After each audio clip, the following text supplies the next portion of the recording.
Nuevamente, pues bienvenidos y recuerden que para poder tener la asistencia es importante su nombre completo y bueno, damos nuevamente la bienvenida a la doctora Donají. Ella es residente de cirugía en el Hospital de Pemex Central Sur y por favor, cualquier duda nos la hacen llegar y recuerden que todas estas sesiones se graban y las pueden consultar en la página de Cardioacademic, en las cuentas de Facebook, de Instagram, de Twitter, de donde ustedes deseen. ¿De acuerdo? Y bueno, pues comenzamos en un momentito, en unos 3 minutos. Si tienen alguna duda, nos escriben por acá.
Muy bien, comenzamos en un minuto más. Esperamos a que se vayan conectando.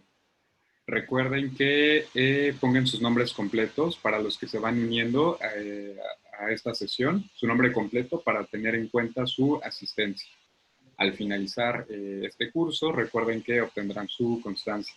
Les recuerdo que las próximas sesiones serán el día 28 y 30 de la próxima semana, ¿ok? Y estén muy pendientes de las redes y también de su correo. Recuerden que ahí les llega el link. Bienvenidos.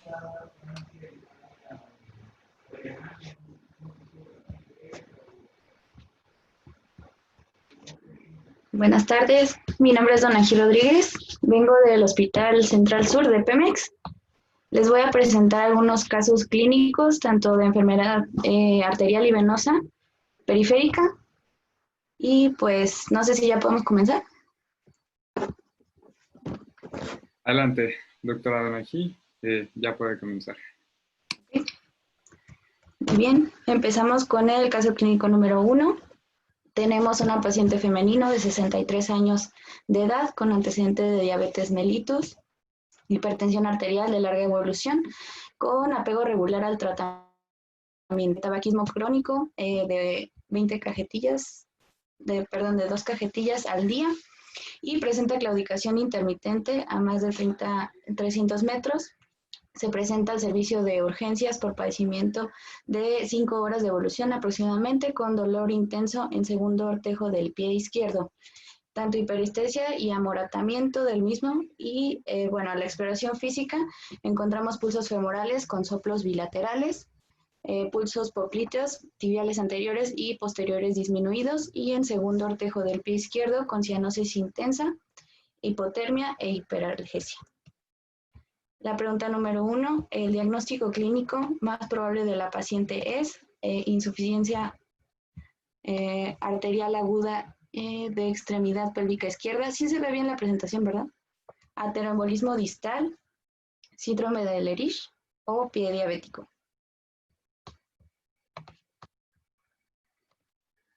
Damos unos segundos para que contesten.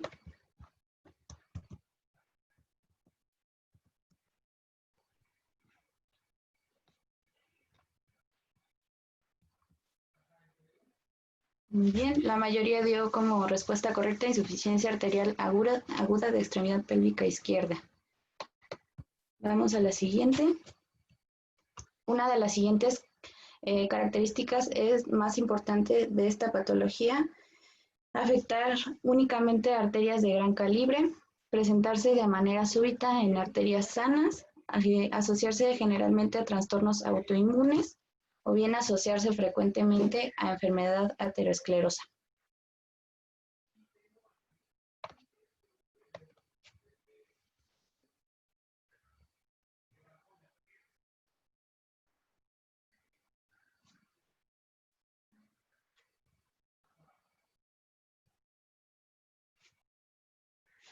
La mayoría dio la respuesta: asociarse frecuentemente a enfermedad aterosclerosa. Vamos a la siguiente.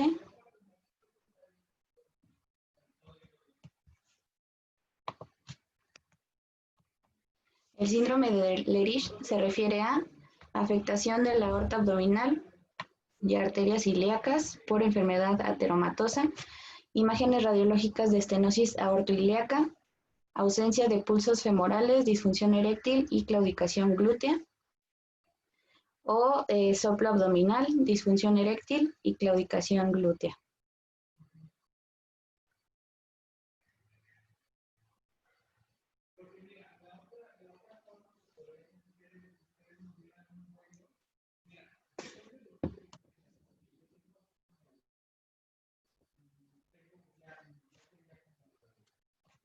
Muy bien, la mayoría, el 50%, dio como respuesta correcta ausencia de pulsos femorales, disfunción eréctil y claudicación glútea. Vamos a la siguiente.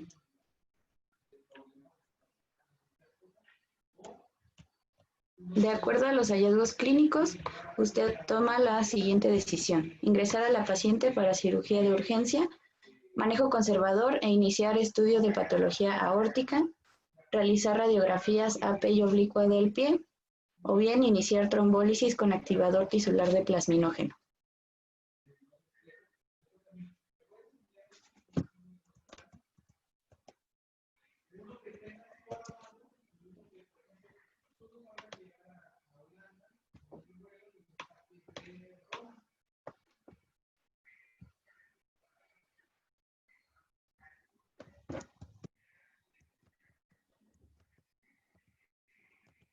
Muy bien. La mayoría dio como respuesta correcta iniciar trombólisis con activador tisular de plasminógeno.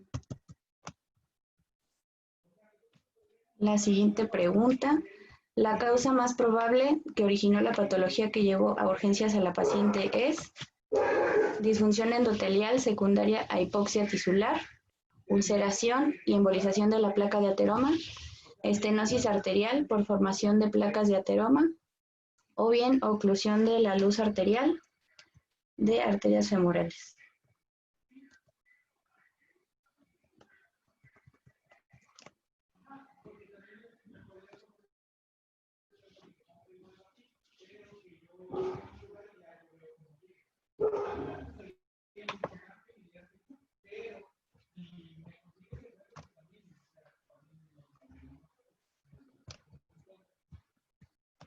Y la mayoría dio como respuesta correcta estenosis arterial por formación de placas de ateroma. Okay, la siguiente. Posterior a su ingreso, la paciente, se realiza estudio arteriográfico, el cual presenta estenosis de la aorta abdominal que afecta hasta arterias ilíacas comunes. Este tiene adecuado paso del medio de contraste hacia femorales. Distalmente se encuentran lesiones estenóticas aproximadamente del 40% en ambas arterias popliteas y abundante circulación colateral, permeabilidad de vasos tibiales anteriores y estenosis múltiples de arterias tibiales posteriores. Se observa parcialmente a los arcos plantares y dorsales del pie. De acuerdo a los hallazgos arteriográficos, usted determina que se trata de enfermedad aortoilíaca tipo 1, el síndrome de Lerich, enfermedad aortoilíaca tipo 3 o una arteritis inespecífica autoinmune.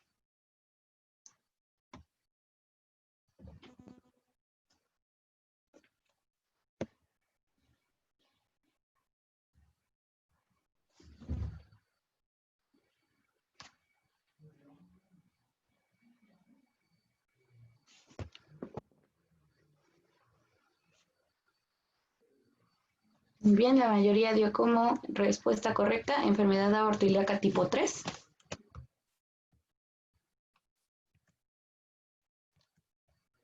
Vamos a la siguiente. Y pregunta 7. A continuación, se decide realizar toma de presiones arteriales con Doppler en brazos y piernas, el cual tiene resultado de presión sistólica en brazos de 120 milímetros de mercurio, presión de arteria tibial posterior 60 milímetros de mercurio, tibial anterior 80 milímetros de mercurio, y con base a estos resultados usted determina que el índice tobillo-brazo es de respuesta A, 2, de respuesta B, 0.5, C de 1.5 o D de 0.75.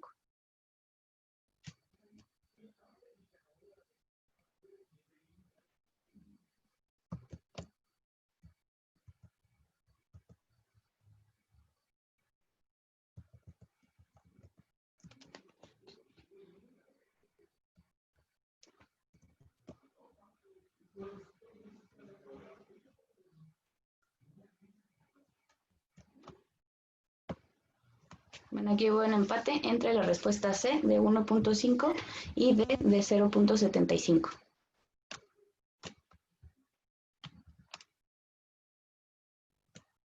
Pregunta número 8. Debido a los antecedentes de la paciente, se decide que es necesario descartar la presencia de aneurisma de la aorta abdominal. De los siguientes estudios, el mejor estudio para descartar o corroborar este diagnóstico es ultrasonido dúplex abdominal, angiografía con sustracción digital, angiotomografía o tomografía lineal.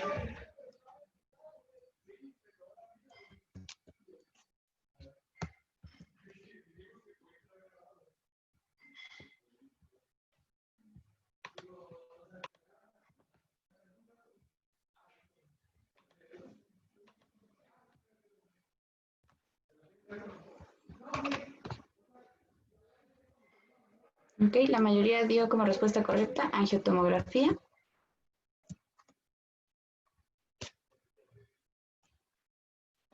Pregunta número 9. De acuerdo a los resultados de los estudios realizados, ¿cuál sería el tratamiento médico de elección para disminuir la claudicación de la paciente? Medidas de higiene arterial con clopidogrel, medidas de higiene arterial con cilostazol, medidas de higiene arterial con pentoxifilina cada 24 horas o medidas de higiene arterial con warfarina.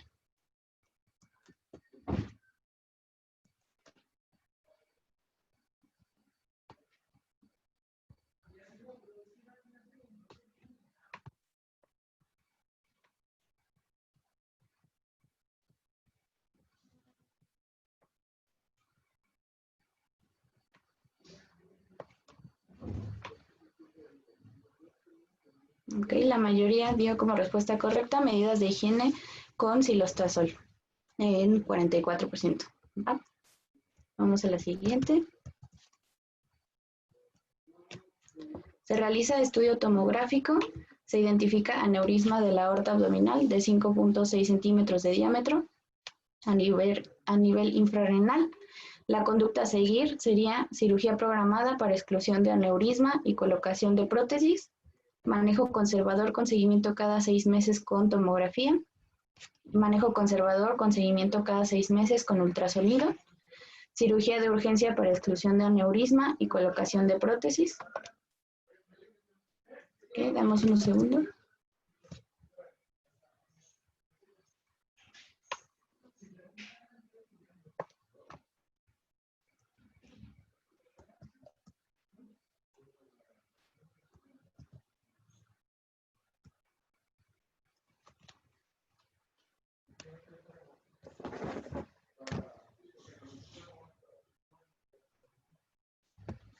Okay, la mayoría dio como respuesta correcta la A, cirugía programada para exclusión de aneurisma y colocación de prótesis.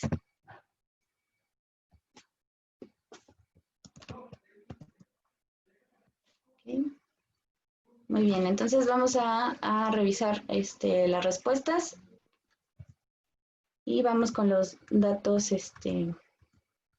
importantes al final, ¿sale? Entonces, la primera respuesta.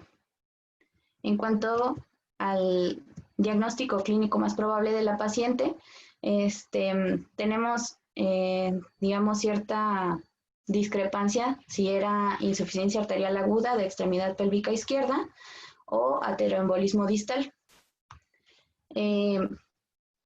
En cuanto a esta respuesta puede ser un poquito confusa. En general, el examen del ENARM se puede, digamos, hacer un descarte de las preguntas. Casi siempre van a haber dos respuestas que van a ser parcialmente correctas o que se pueden considerar como correctas.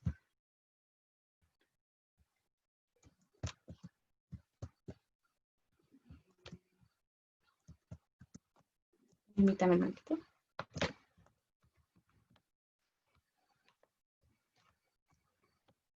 Ok. ¿Se ve bien la presentación? Sí, todo muy bien. ¿Sí o se ve la otra pantalla? Se ve muy bien. Me dicen si se cambia, ¿va?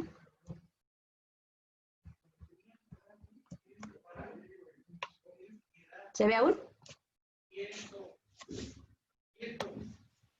Preguntan si podría poner el caso.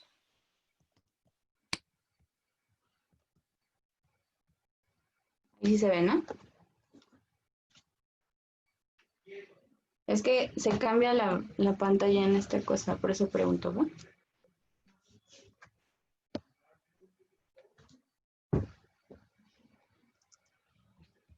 Ok.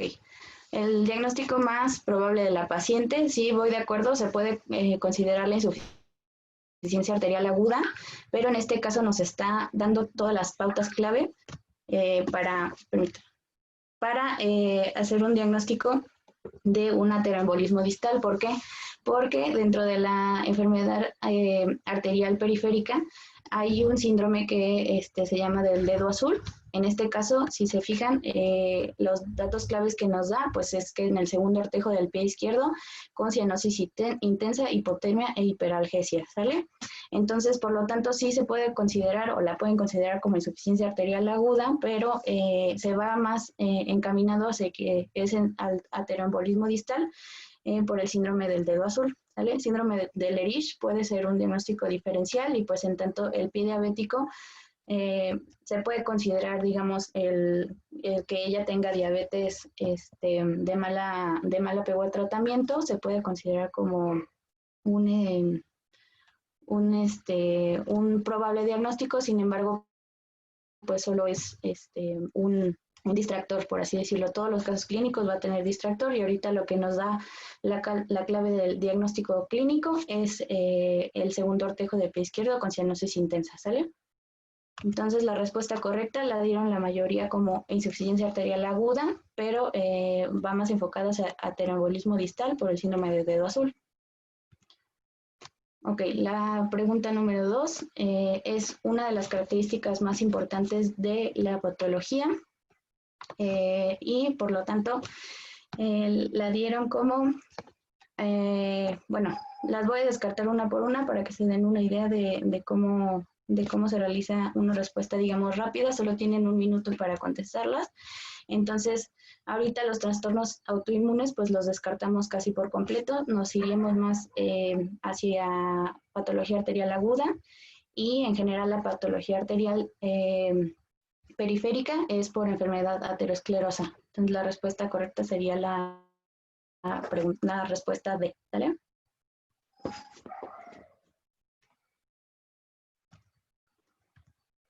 Ok. ¿Quieren que deje el caso o que me vaya con pregunta por pregunta?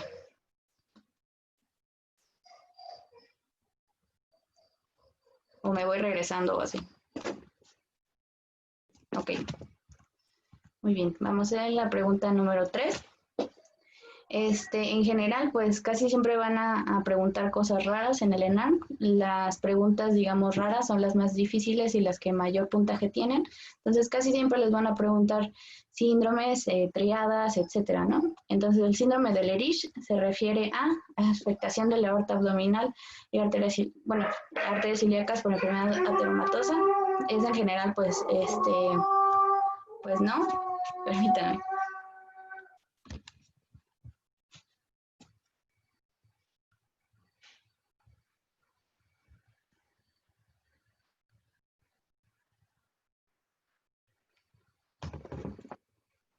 Ok, entonces el síndrome de Delerich, aquí nos está preguntando la tríada específica de este síndrome. Entonces la respuesta B se puede descartar, también la respuesta A, y la mayoría dio como respuesta correcta la ausencia de pulsos femorales, disfunción eréctil y claudicación glútea, que esa sería la tríada específica de este síndrome. El soplo abdominal no está incluido dentro de la tríada, entonces también se podría descartar por este rubro, ¿no? Muy bien. ¿Hasta aquí tienen alguna duda?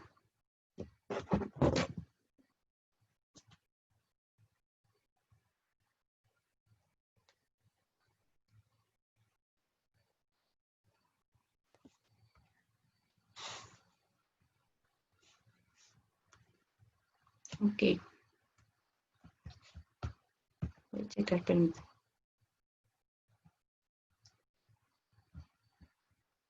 La pregunta 1. Un momentito. De la pregunta 1 sería la respuesta B, ¿vale?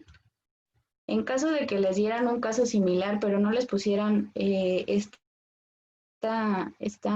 exploración física en específico del síndrome de dedo azul, la respuesta correcta sería insuficiencia arterial aguda de extremidad pélvica izquierda, ¿vale?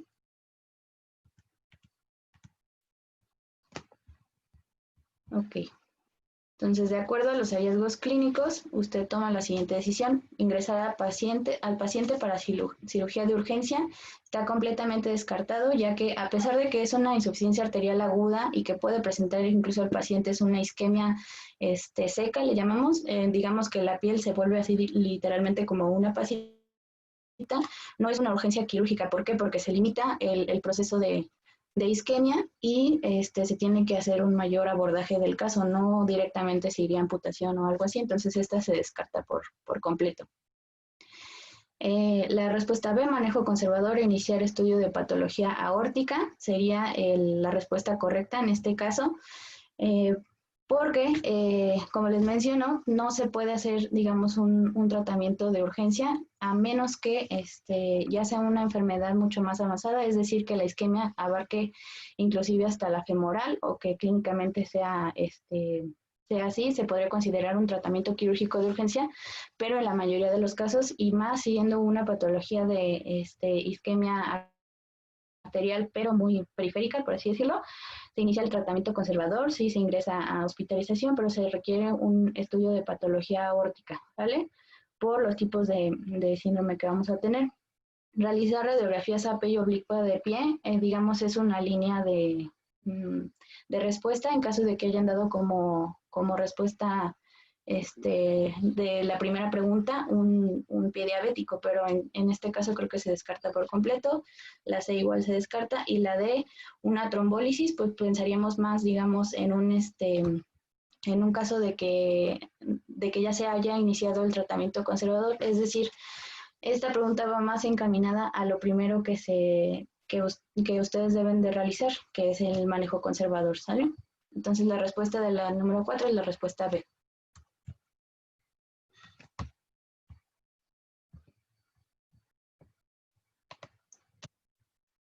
Okay. La pregunta número 5, la causa más probable que originó la patología que llevó a urgencias a la paciente es, en este caso, pues la ulceración y embolización de la placa de ateroma. Voy de acuerdo que la estenosis arterial por formación de placas de ateroma es, digamos, la causa primaria, pero lo que causó ahorita el cuadro agudo, la isquemia en agudo, es la ulceración y embolización de esa misma placa de ateroma, que generalmente viene de la aorta o arterias un poquito más abajo, pero generalmente de arterias de gran calibre, ¿vale? Entonces, la respuesta correcta es la B, ulceración y embolización de la placa de ateroma.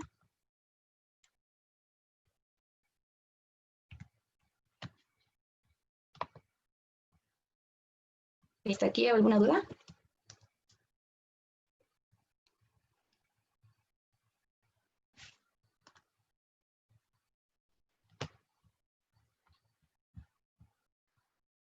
Creo que no. La pregunta número 6. Posterior a su ingreso se realizó el estudio arteriográfico, en el cual presenta estenosis de la aorta abdominal, que afecta a las arterias ilíacas comunes, y bueno, con adecuado paso del medio de contraste, etcétera. Lesiones estenóticas hasta del 40% en ambas arterias popliteas, que aquí es, digamos, la clave que nos da la pregunta 6, hasta dónde están abarcadas las lesiones estenóticas y donde ya hay un poquito más de permeabilidad. ¿Vale? Entonces aquí la pregunta número 6 va enfocada al tipo de enfermedad aortilíaca, ¿sale? Entonces el síndrome de Lerich lo pueden sospechar, pero aquí está en específico preguntando sobre qué grado, digámoslo así. Entonces la enfermedad aortilíaca tipo 1, esa es la más rara, generalmente se presenta hasta el 10% de los casos. La más común es la enfermedad aortilíaca tipo 3. En este tipo de preguntas, en general les preguntan clasificaciones, etcétera. Generalmente las preguntas del ENAM van enfocadas a en qué momento de la clasificación se vuelve un poquito más diferente, ¿sale? Entonces, en el caso de la enfermedad aortilíaca tipo 1, por ser la más rara, o bien se las pueden preguntar o bien no. La enfermedad tipo 2 se presenta hasta en el 35% de los casos, pero la enfermedad aortilíaca tipo 3 es la más común, se presenta los grados de estenosis hasta las popliteas, y igual la respuesta D es bueno, les hacen mención de enfermedad específica autoinmune. Entonces ahorita pues no nos están preguntando, no hay nada en el caso que nos guía hacia una enfermedad autoinmune, por lo tanto está descartada, y digamos, nuestra sospecha de respuesta sería entre la A y la C, ¿sale? Entre la A, pues digamos que es la aorta más proximal, la que está afectada. La B no la mencionan, y la tipo 3 hasta las popliteas, que ahí es donde nos da la clave para la respuesta.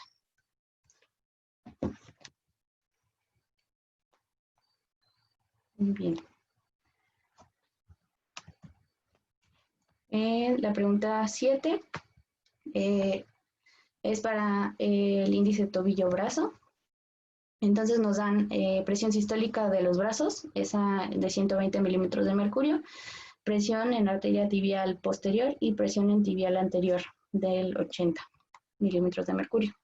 Aquí en estos casos, la guía de práctica clínica no, digamos que no es tan específica en cómo realizarla, ¿vale? En lo que tuvieron duda, la mayoría creo que respondió la respuesta C. Entonces deben recordar que para este tipo de patología arterial periférica, un índice tobillo-brazo debe ser menor al 0.9%, menor al 0.9, y ya se va dividiendo en qué casos son sintomáticos o no, ¿vale? Aquí ya me lo pusieron. Entonces la mayoría contestó entre 1.5 o 0.75. Y pues solo el 20% la tuvo bien. La respuesta correcta era la respuesta B de 0.5. Es decir, se divide la presión sistólica braquial de 120, se toma en cuenta la más alta, y igual en la extremidad inferior se toma la presión en ambos miembros pélvicos. Aquí no especifica si es derecho o izquierdo, pero en realidad se debe hacer la prueba tanto en brazos como en piernas, y se toman en cuenta también las más altas. Entonces, si hacemos digamos, la fórmula en específico, saldría 0.6,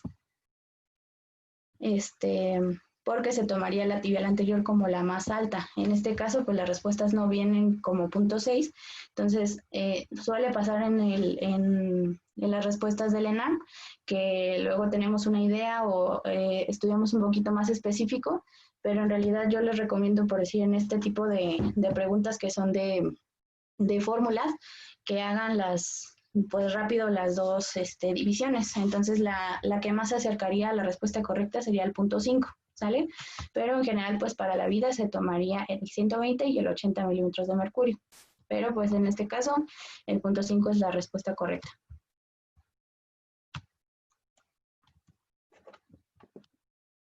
Okay.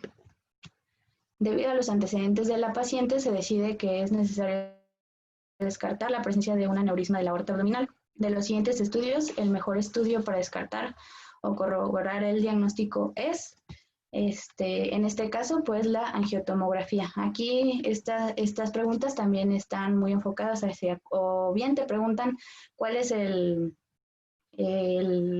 estudio diagnóstico inicial, o bien cuál es el gold estándar, y hay que hacer una diferencia muy marcada en este tipo de respuestas. ¿Sale? Aquí no viene, viene el ultrasonido, digamos, abdominal. Sí se puede utilizar en caso de que no haya los recursos, pero pues esto es más para la vida, no tanto para el ENARM. Aquí pregunta el mejor estudio, que es la angiotomografía, para hacer un estudio anatómico. Y las ventajas que nos da la angiotomografía, pues es que vamos a poder hacer reconstrucciones en 3D. En general, si viene angiotomografía, también puede venir resonancia magnética.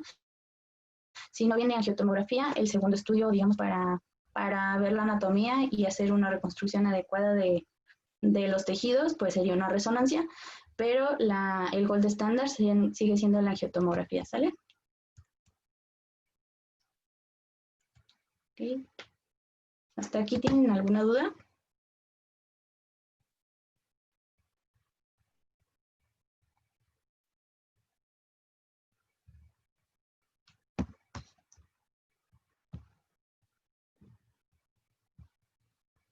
Ok. Vamos a la siguiente.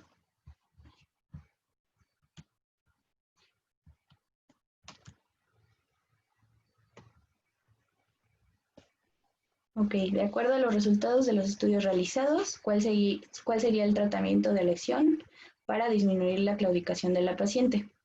Este es un ejemplo de preguntas que están enfocadas a las guías de práctica clínica en general.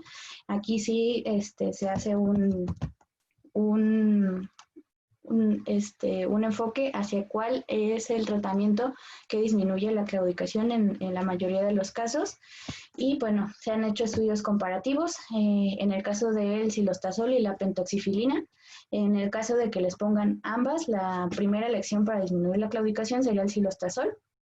Y en caso de que no venga el cilostazol, que solo vinieran clopidogrel o warfarina, digamos el que sigue es la pentoxifilina, ¿sale? En este caso, pues se utilizan también otros medicamentos como cardioprotectores, ácido acetilsalicílico, también puede venir en la respuesta, pero en este caso, que es para la claudicación en específico, es el cilostazol, ¿sale? El clopidogrel, pues también se utiliza igual para pacientes con alto riesgo cardiovascular, etcétera. Pero en este caso, preguntan la claudicación, sería cilostazol y si no, pentoxifilina.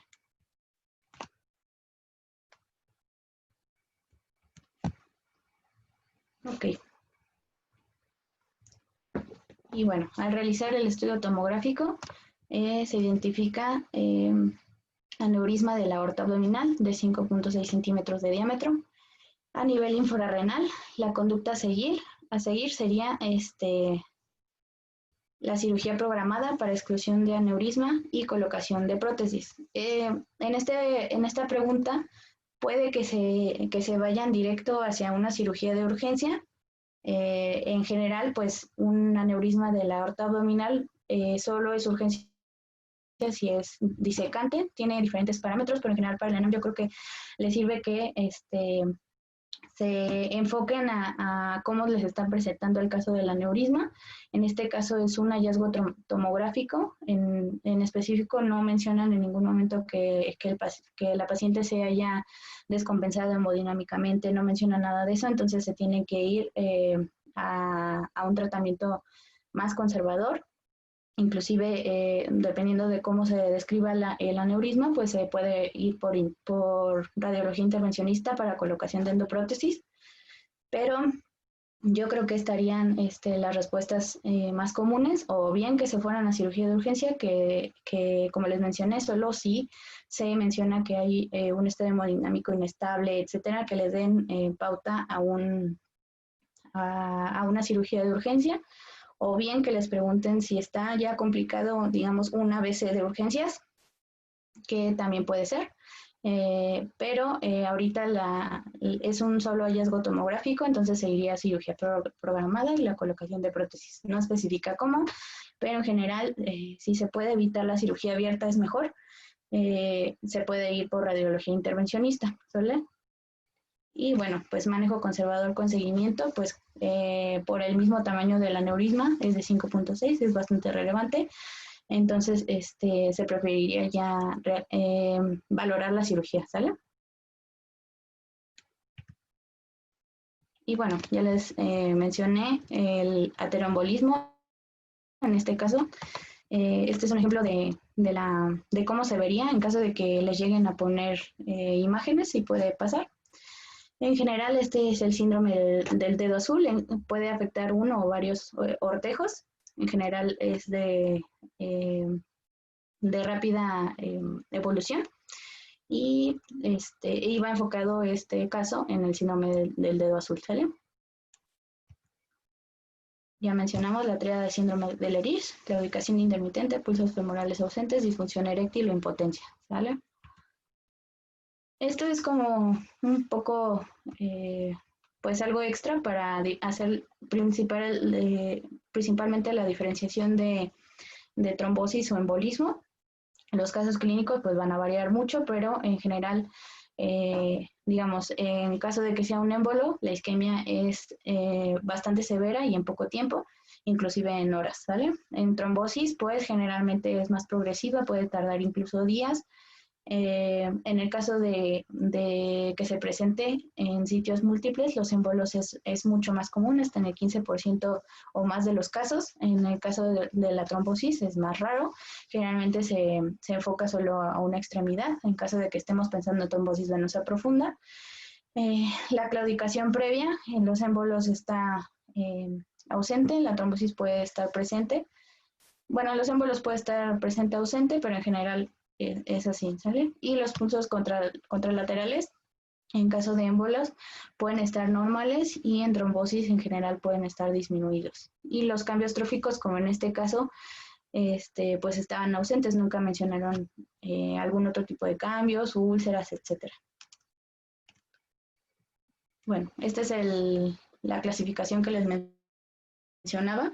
Digamos que para Elena, pues no se van a lograr aprender todas las clasificaciones de todas las patologías, entonces lo que yo les recomiendo es enfocarse en qué momento de la clasificación se hace más notorio, digámoslo así. En este caso, por ejemplo, mencionábamos que el tipo 3 era la más común y que abarcaba hasta las poplitas, ¿sale? Entonces, se podrían aprender que el tipo 3 es la más común, lo que ustedes quieran, o el grado a qué arteria está afectada, y ya por ende pueden descartar que la tipo 2 pues es entre la tipo 1 o tipo 3, y la tipo 1 pues va a ser la más rara y la más proximal de la aorta abdominal, ¿vale? Y bueno, este es un cuadrito donde nos explica en qué niveles del índice tobillo-brazo vamos a estar en este caso. En general, la enfermedad arterial periférica se va a diagnosticar con un índice tobillo-brazo menor a 0.9, aquí dice 0.1, pero es 0.9 hacia abajo, ¿sale? En este caso, pues tendríamos como clasificación una enfermedad leve a moderada del 0.5, y ya para enfermedad crítica o incluso que ya presenten gangrena o isquemia en agudo, pues sería en general un índice tobillo-brazo del 0.30. Esto quiere decir que la isquemia sea un poquito más proximal, ¿vale? Puede abarcar el pie o inclusive un poco más. Ok, la angiotomografía ya lo habíamos mencionado, y y en caso de que les pregunten, digamos, la segunda opción, la resonancia. Ok. Y indicaciones quirúrgicas para aneurisma de la aorta abdominal. Es en general el diámetro, como lo habían mencionado. Para un seguimiento anual debe medir menos de 4 centímetros, seguimiento semestral entre 4 a 4.9 y aquí lo dividen entre una indicación quirúrgica para hombres o para mujeres. En general pueden tomar un rango de 4.5 a 5.5 para que no se confundan, pero pues este paciente ya meritaría una cirugía, ¿sale? Hay otra bibliografía que menciona que se debe de tomar en cuenta un diámetro superior al 200% respecto al de la aorta previa sana, pero pues varía un poco la medición de toda de la aorta en cuanto a hombres o mujeres, entonces es como un poco subjetivo. Yo les recomiendo que se aprendan un poquito más de los centímetros para indicación quirúrgica. Ok. Para enfermedad arterial, ¿tienen alguna otra duda?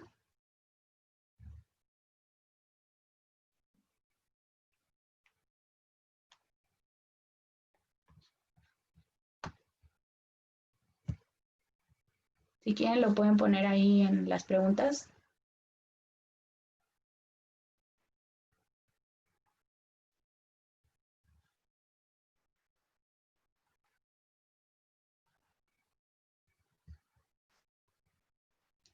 Ok. También es importante si les preguntan, digamos, como un algoritmo diagnóstico para enfermedad tanto sintomática como asintomática. Si es enfermedad asintomática, en general pueden presentarlo como un paciente cardiópata o con riesgo cardiovascular elevado, donde se haga un índice tobillo-brazo y de ahí salten a preguntarle sobre enfermedad arterial periférica. En general, cuando se inicia el diagnóstico de enfermedad asintomática, pues son pacientes ya añosos, más de 70 años aproximadamente, que tengan historia de tabaquismo crónico, diabetes también, y pues les dan les pueden dar el índice en específico. Ya lo había mencionado, pero menos del punto 9 en general se inicia el algoritmo diagnóstico para ver qué tanto está afectado las extremidades o enfermedad arterial periférica.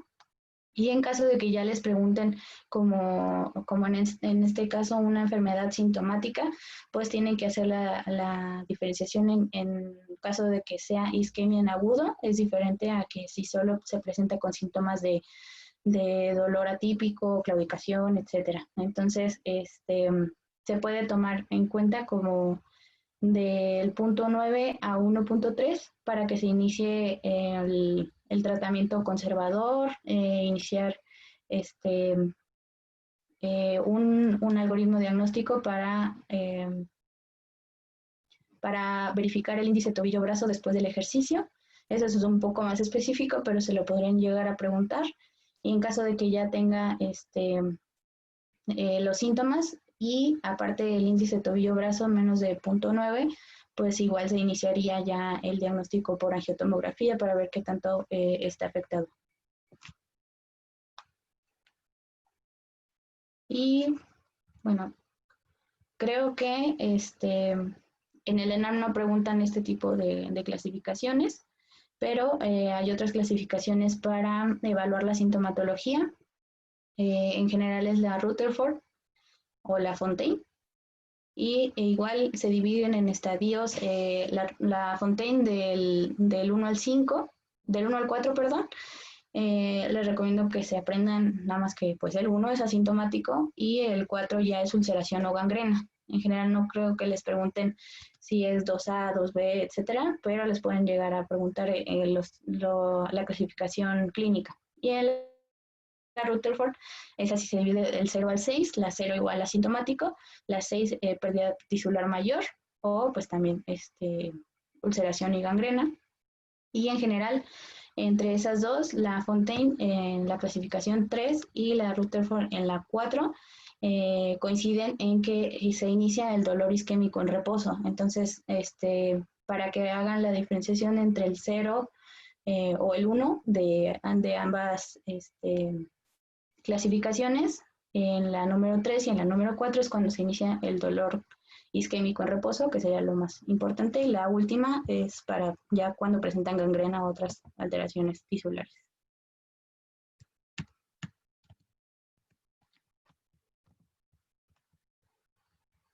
Okay. ¿Podemos iniciar con el caso clínico 2? Sí, adelante. Sí, ok. Muy bien, caso clínico número 2 es un paciente femenino, 34 años, casada, fumadora desde los 16 años, con sedentarismo crónico. Acude a consulta por dolor intenso de pierna izquierda de 8 horas de evolución, intensidad que aumenta la deambulación. Nota la formación de una pequeña masa eritematosa hipertérmica en la cara interna de la misma extremidad. En la exploración física dirigida con trayectos venosos múltiples, dilatados, tortuosos, aparentemente dependientes de vena safena interna.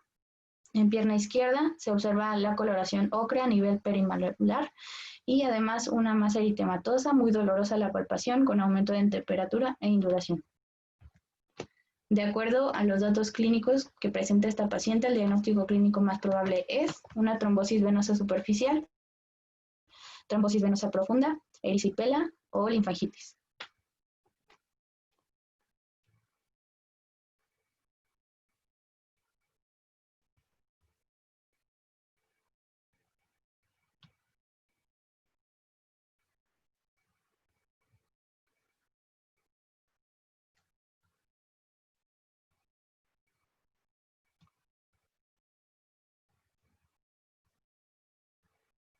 Ok, la mayoría dio como respuesta correcta trombosis venosa profunda. La pregunta número 2. Siguiendo la clasificación de CEAP, el grado clínico que corresponde es C1, C3, C4 o C5.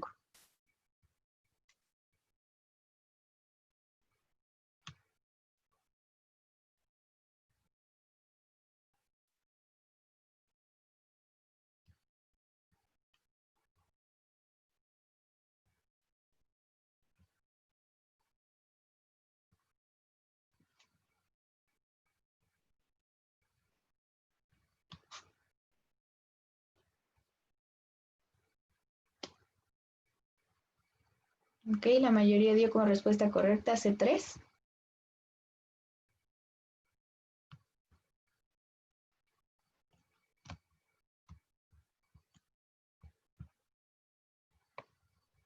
Los antecedentes de la paciente importantes y asociados a su padecimiento actual son obesidad, hipercolesterolemia y varices, sedentarismo, tipo de actividad profesional o uso de hormonales, obesidad, sedentarismo y varices, o bien varices, uso de hormonales y tabaquismo.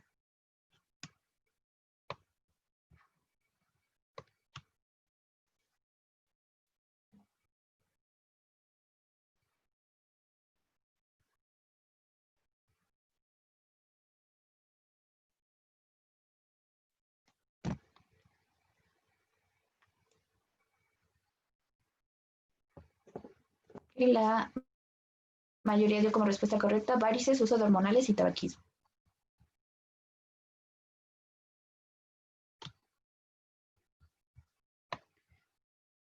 Okay. De los siguientes eventos fisiológicos, el que reduce el retorno venoso es el aumento de la presión intraabdominal, la acción de la bomba muscular al deambular, la reducción de la presión intraabdominal o la disminución de la presión hidrostática.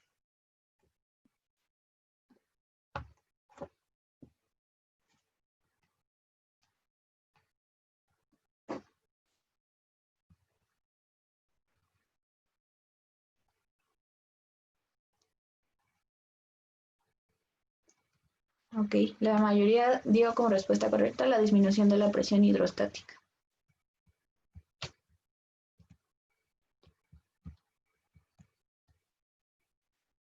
La presencia de un cordón indurado en el trayecto de la vena safena interna con dolor o hiperemia nos obliga a tratar a la paciente con safenoexéresis de urgencia, trombectomía con catéter Fogarty, antibiótico-terapia y anticoagulación con warfarina o manejo conservador con antiinflamatorios, reposo y hielo.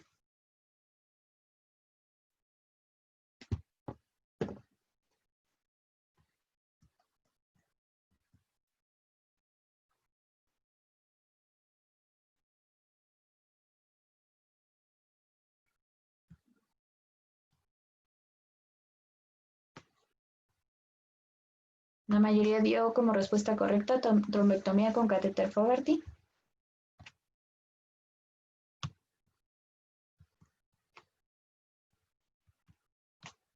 Okay, la pregunta 6. Dentro de las indicaciones más importantes que usted dará a la paciente para mejorar el retorno venoso son deambulación continua, reducción de peso y suspender el tabaquismo, dieta baja en grasas, ejercicio aeróbico y uso de crema hidratante, uso de media elástica graduada, ejercicio y reducción de peso, suspensión de hábito tabáquico, calceta suave de algodón y elevación de piernas.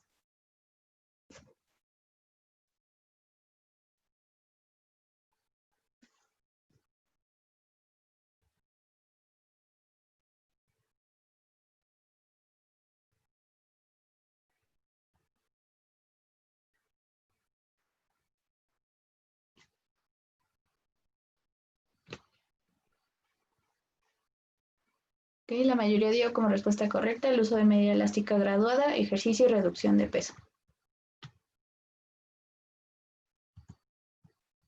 Okay. En este caso, si la paciente requiere tratamiento quirúrgico, lo indispensable es descartar antecedentes de varicotrombosis, descartar insuficiencia de venas afluentes encallados a fenofemoral, realizar arteriografía o evaluar la permeabilidad del sistema venoso profundo.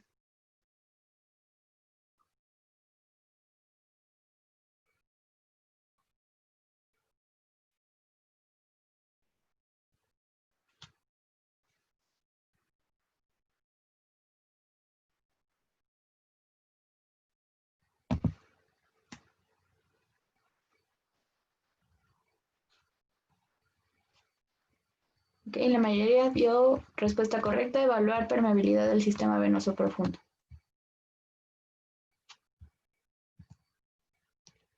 Ok, me voy a regresar una por una, ¿sale?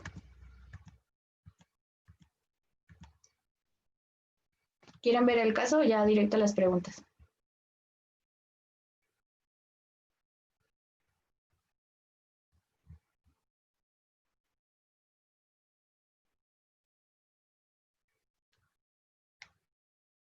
Okay.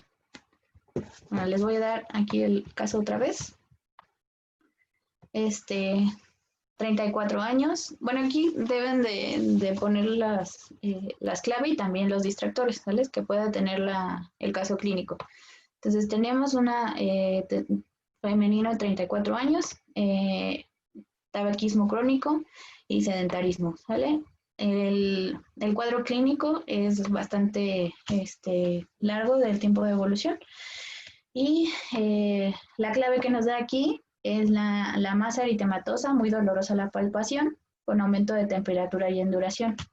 En la pregunta número 1, me parece, preguntan cuál es el diagnóstico clínico. La mayoría creo que contestó trombosis venosa profunda, pero en este caso el caso clínico nos da esta clave que es la masa eritematosa. En ningún momento nos da aumento de volumen de la extremidad, de una extremidad conforme a la contralateral. Cuando es una TBP, trombosis venosa profunda, pues en general nos va a describir como que una de las extremidades pues está mucho más edematosa, hipertérmica, inclusive pueden llegarnos a poner qué diámetro tiene cada extremidad, ¿vale? Entonces aquí lo que nos da la clave para que sea una trombosis venosa superficial o en otro caso se los pueden poner como tromboflebitis, es la masa eritematosa muy dolorosa la palpación y lo que nos descartaría la TBP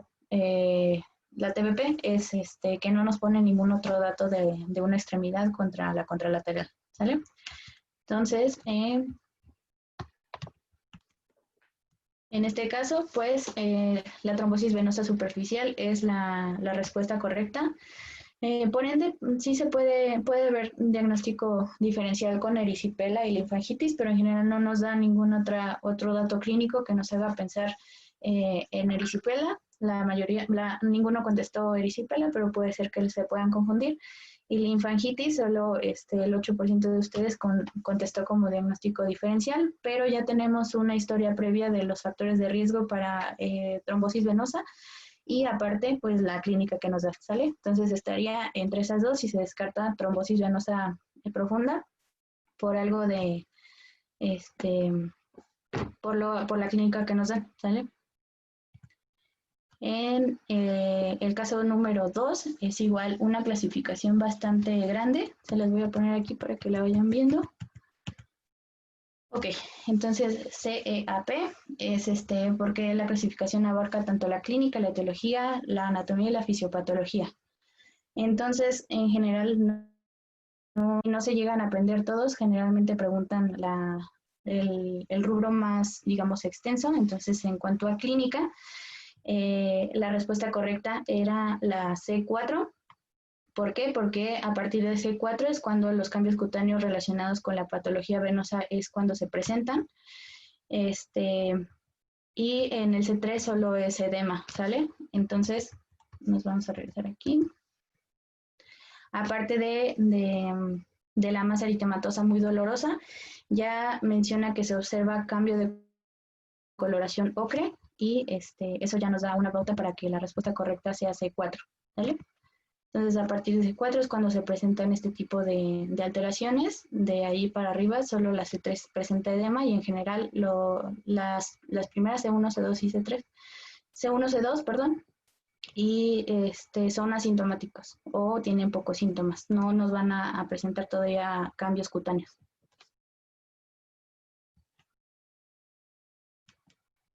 Ok. Y esta pregunta es un poco tipo ENAN, medio capciosa, porque aquí menciona los antecedentes de la paciente importantes y asociados a su padecimiento actual son. ¿Me puedes poner las respuestas, por favor? Y entonces la mayoría de ustedes, ahorita lo voy a decir, puso varices, uso de hormonales y tabaquismo.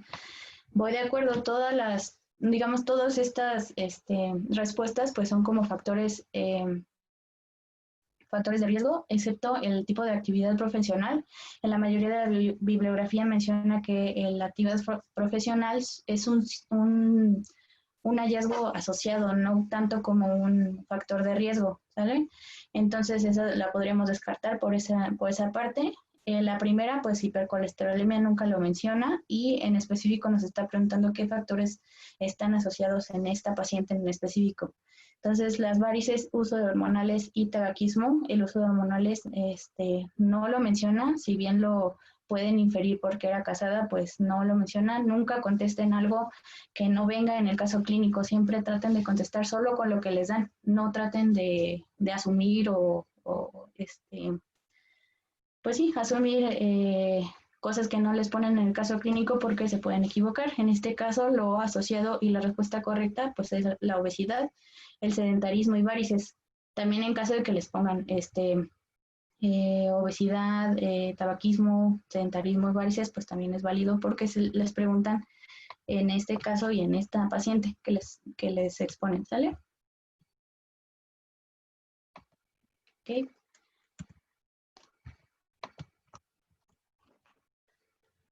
Y bueno, en este caso la mayoría contestó la disminución de la presión hidrostática como respuesta correcta.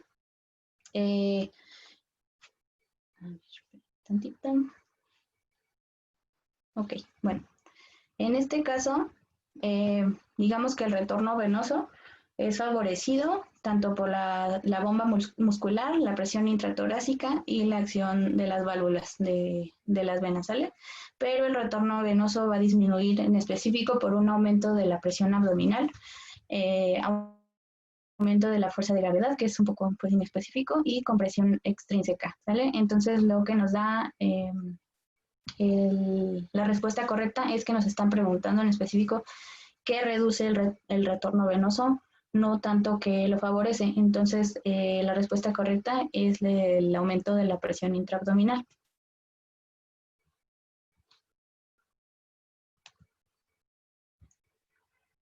Okay. ¿Hasta ahí tienen alguna duda?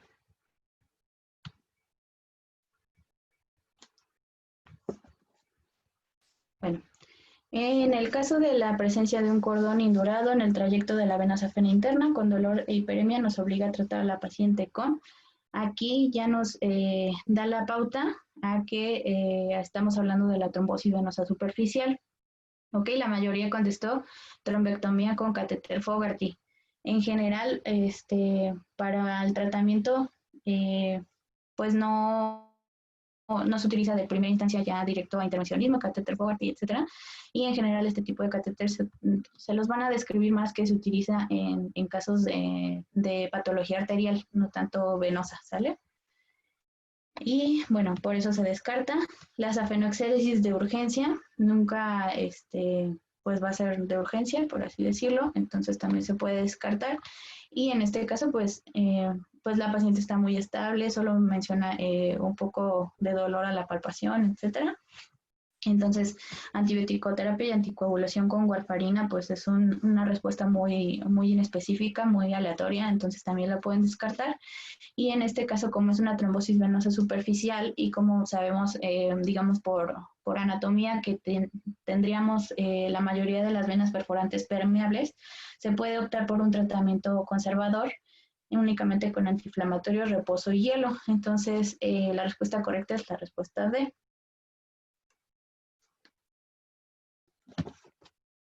¿Hasta aquí tienen alguna otra duda? Bueno, en general, pues para la patología venosa, pues vamos, no hablando en específico de la superficial, porque ya les mencioné que la mayoría de los casos, pues solo con antiinflamatorio, reposo y manejo conservador, ¿no? Pero en general para el tratamiento de patología venosa, pues vamos a tener 4 modalidades de tratamiento.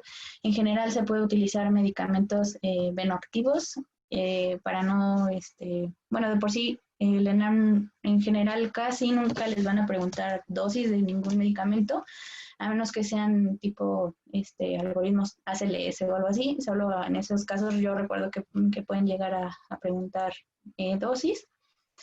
Pero bueno, tanto los medicamentos, en general, medidas generales como compresión con ¿cómo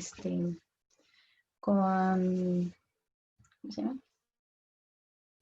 Eh, con uso de medidas de compresión tanto baja como media o alta. Esto ahorita se los platico un poquito más a detalle. También se puede utilizar la escleroterapia en el caso de que sean varices muy pequeñas o que los pacientes tengan alto riesgo de quirúrgico. Ahorita les doy también como unos parámetros para que se puedan, digamos, enfocar hacia escleroterapia en caso de que se lo lleguen a preguntar. La cirugía también se puede optar como, digamos, convencional en caso de que sea exéresis completa de la vena o una ligadura de venas perforantes, que también podría ser otra opción de tratamiento. Entonces, ok, la número 6, dentro de las indicaciones más importantes que usted dará a la paciente para mejorar el retorno venoso, son, ¿me puedes poner las respuestas, por favor? La mayoría dio la respuesta correcta: el uso de media elástica graduada, ejercicio y reducción de peso. En general, pues todas las respuestas podrían tener algo de correcto, pero lo que nos da la clave para mejorar el retorno venoso únicamente va a ser el uso de media elástica graduada.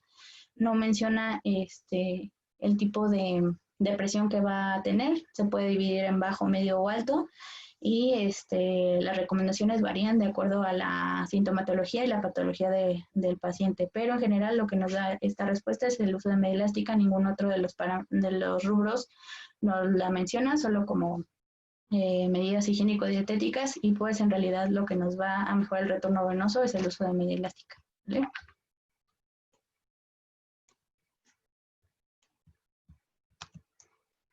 Okay.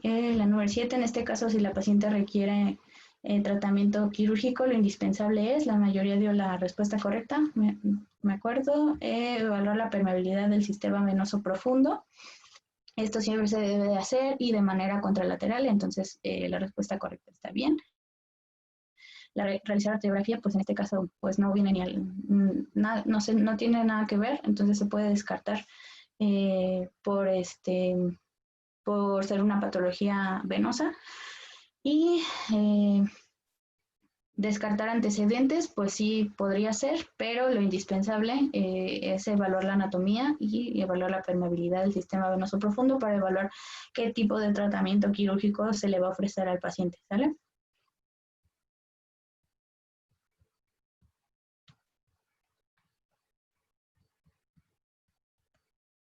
Ok, bueno, ya por clínica ya mencionamos trombosis venosa superficial contra profunda, lo de la clasificación, para que se le sea más fácil o para que no se tenga que aprender completo la tabla se dan una idea de que los cambios cutáneos son a partir de C4, C5 y C6.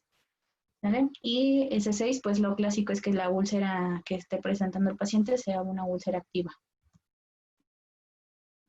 En cuanto a etiopatogenia, casi pues no creo que se les pregunten, pero también pueden preguntar algo sobre trombosis venosa primaria por insuficiencia valvular, agenesia, malformaciones, fístulas arteriovenosas. Pero pues la mayoría va a ser secundaria por sobrecarga e hipertensión venosa. Puede estar asociado a embarazos, etcétera. Les pueden preguntar también que puede ser una causa secundaria por obstrucción flevítica y en casos muy raros que pueden ser infecciones o tumores, ¿vale? Y el tratamiento quirúrgico para que se pueda considerar escleroterapia deben ser varices no dependientes de vena safena. Se puede considerar escleroterapia estética en pacientes con alto riesgo de cirugía y que esté igual limitado a varices no dependientes de safena o que sean varices recidivantes. En caso de que sea ya safenoexéresis, son pacientes con sintomatología permanente que no responden a medidas conservadoras, es decir, que pues si solo tienen sintomatología leve, como edema, pesantez, etcétera, que no hayan desarrollado ya una trombosis venosa profunda,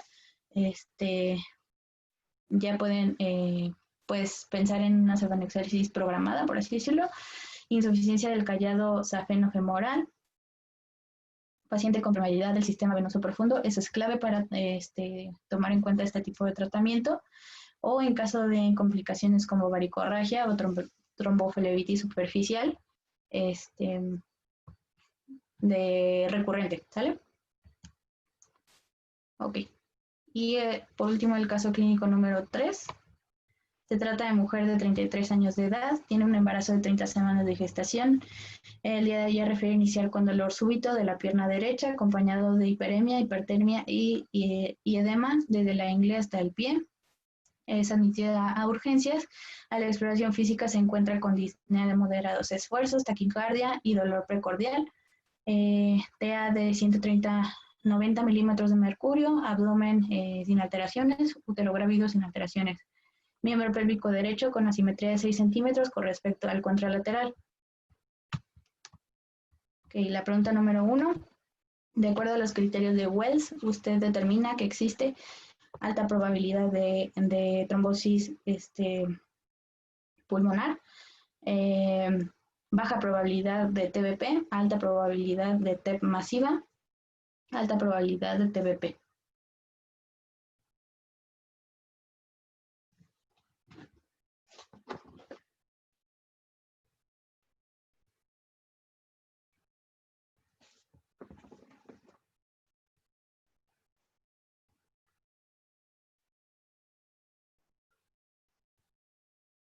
Ok, la mayoría contestó alta probabilidad de TEP.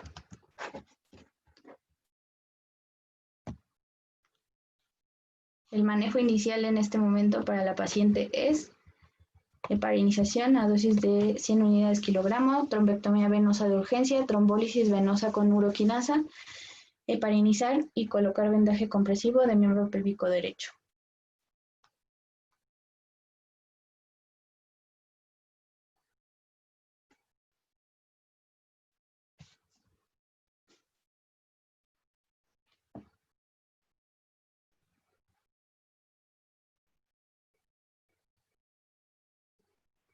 Okay, la mayoría contestó heparinizar y colocar vendaje compresivo del miembro pélvico derecho.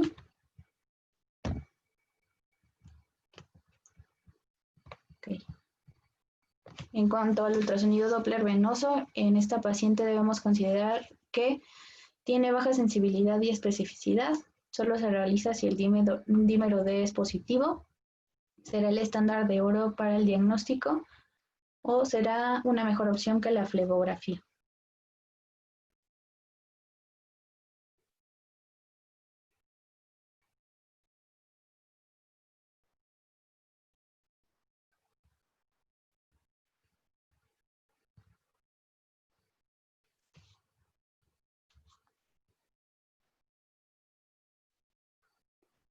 Ok, aquí hay un empate. Entre será el estándar de oro para el diagnóstico y será una mejor opción que la flebografía.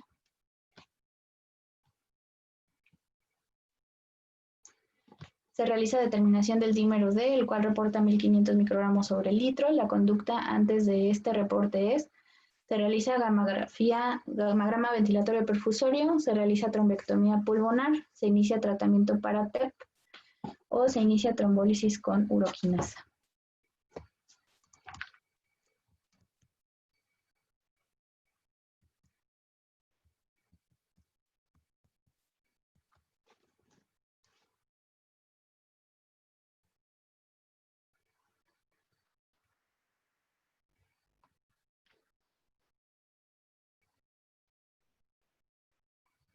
Okay, la mayoría contestó, se inicia tratamiento para TEP.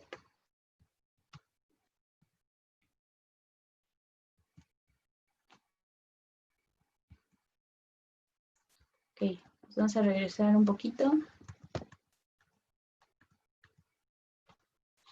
Espérenme tantito. Ok, en este caso, literal es un caso clínico que venía en un banco de preguntas que venía en un webinar pasado. Aquí puede ser muy confusorio si nos están preguntando sobre o TBP o sobre TEP, ¿sale?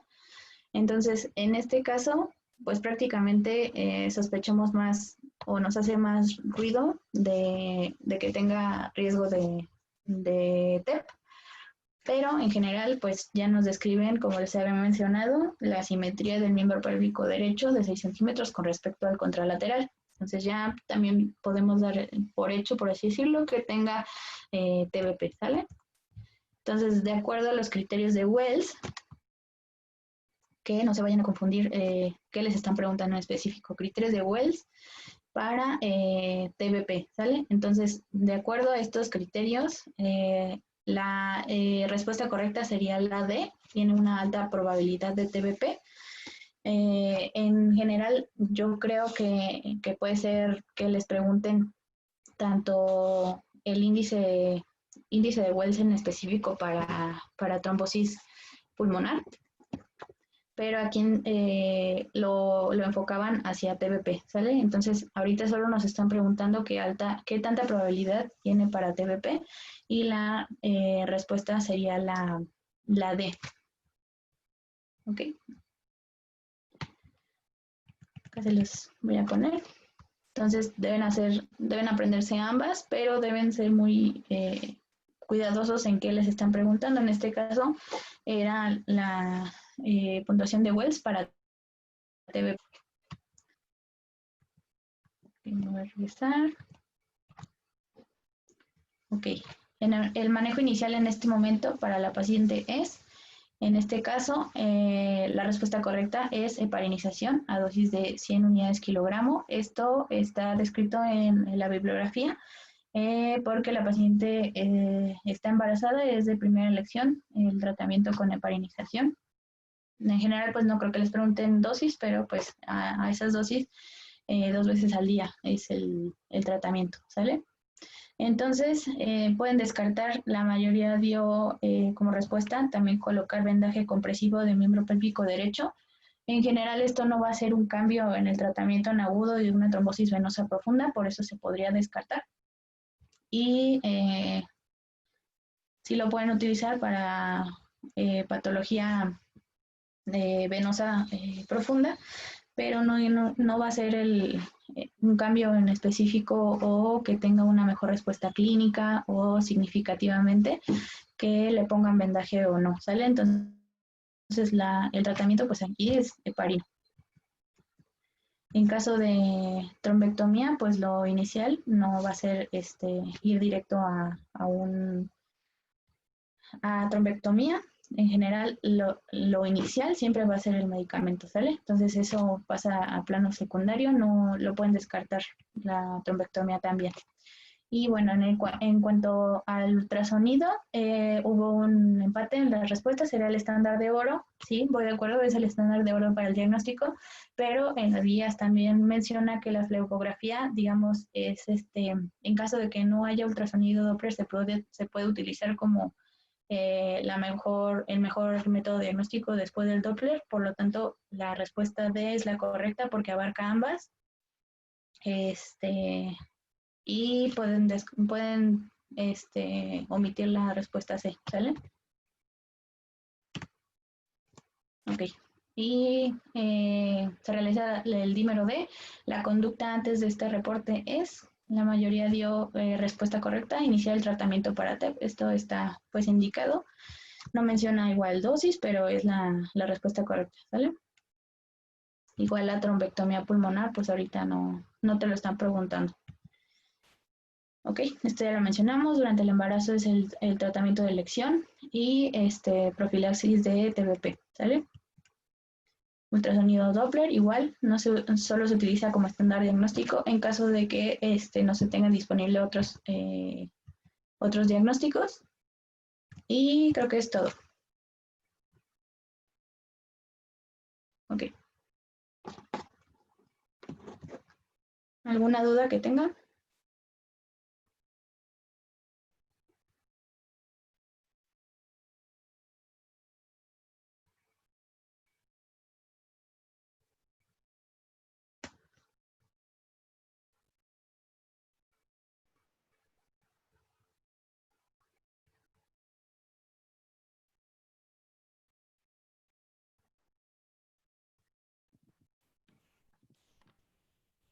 Hola, preguntan en el caso, en preguntas y respuestas. Ujú. Hola, buenas tardes. Me confundí un poco con la pregunta y respuesta de la pregunta 1. Entonces, ¿el diagnóstico principal era TBP o TEP? Y hay otras preguntas acá en la sección de preguntas y respuestas. Voy. ¿Del último caso? Sí, ¿verdad? Y del último caso.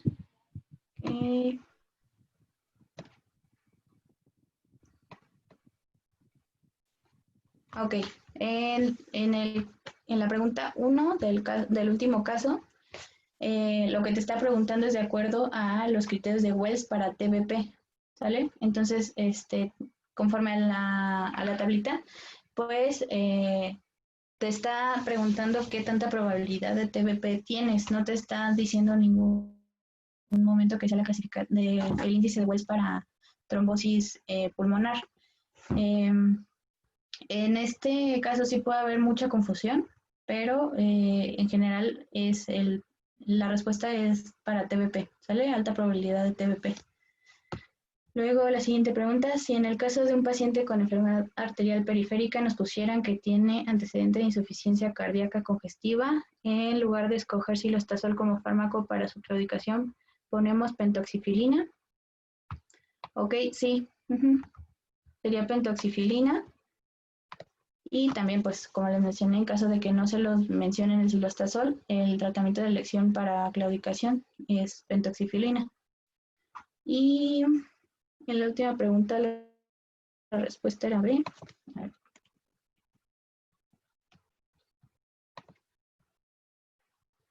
No, la respuesta era iniciar tratamiento para TEP, ¿sale? La trombectomía pulmonar siempre se lo van a preguntar como un tratamiento secundario, es decir, que o bien que tenga una TEP masiva, que se los planteen así como el caso clínico, ya diagnosticada, que se los mencionen, una TEP masiva y como tratamiento posterior a que se inicie un manejo con medicamento que no haya respondido, etcétera, lo podrían poner como respuesta correcta, solo si que sea una TEP masiva, ¿vale? Solo en ese caso podrían ponerlo como tratamiento inicial. Si no, siempre váyanse a heparina o lo que les pongan como tratamiento secundario.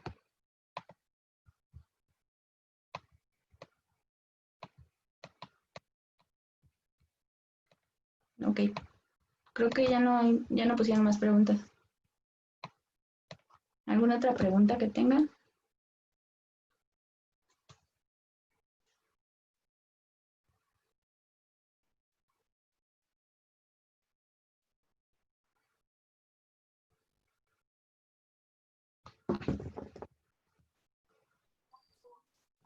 Ok, creo que ya no hay más preguntas.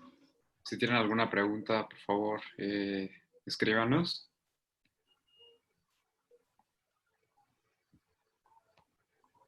Ok, muy bien. Pues si ya no hay alguna otra pregunta, le damos las gracias a Don Ají por su excelente presentación, No, por, por brindarnos este espacio. Sabemos que tienen obviamente un horario bastante apretado, ¿no? Y pues ella tenía pues una cirugía ahorita programada.